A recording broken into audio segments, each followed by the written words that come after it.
شروع اللہ کے نام سے جو بڑا مہربان نہایت رحم والا ہے۔ صلاۃ تنجینہ کے بے شمار فضائل و فوائد ہیں۔ یہ ایک خاص قسم کی دعا ہوتی ہے جو ہم اللہ کی بارگاہ میں کرتے ہیں۔ درود تنجینہ سے مشکلات اور رکاوٹیں ختم ہوتی ہیں۔ یہ دعا اللہ سے مدد طلب کرنے اور پریشانیوں کو ختم کرنے کا ذریعہ ہے۔ یہ دعا پڑھنے سے رزق میں برکت اور اضافہ ہوتا ہے اور اس کے پڑھنے سے تنگ دستی اور غربت بھی دور ہوتی ہے۔ یہ اللہ سے گناہوں کی معافی مانگنے کا بھی ذریعہ ہے۔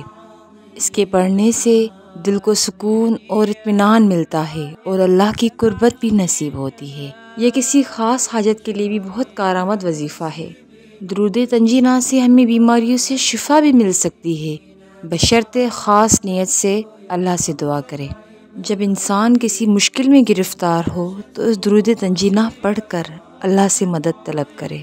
کسی خاص مقصد کے لیے پڑھنے کے لیے کم از کم 21 مرتبہ تنہائی میں بیٹھ کر باوضو حالت میں اول و آخر درود ابراہیمی کے ساتھ پڑھیں اور بہت توجہ کے ساتھ اللہ سے دعا طلب کریں۔ انشاءاللہ مقصد پورا ہوگا۔ یا حسب توفیق کم یا زیادہ بھی پڑھ سکتے ہیں۔ روزانہ اس دعا کو پڑھنے والا اللہ کی حفاظت میں رہتا ہے تمام آفات سے۔ ترجمہ ہے اس دعا کا کہ پروردگار ہمارے سردار حضرت محمد صلی اللہ علیہ وآلہ وسلم پر رحمت نازل فرما، جس ذریعے سے تو ہمیں تمام خوف اور آفات سے نجات عطا فرمائے، ہمارے لیے ہماری حاجات کو پورا کر دے اور ہمیں گناہوں سے پاک کر دے، ہمیں اپنے ہاں بلند درجے عطا کر اور ہمیں تمام بھلائیوں کے انتہا مقامات تک پہنچا دے، چاہے وہ دنیا کی زندگی میں ہو یا موت کے بعد ہو۔ بے شک تو ہر چیز پر قدرت رکھتا ہے۔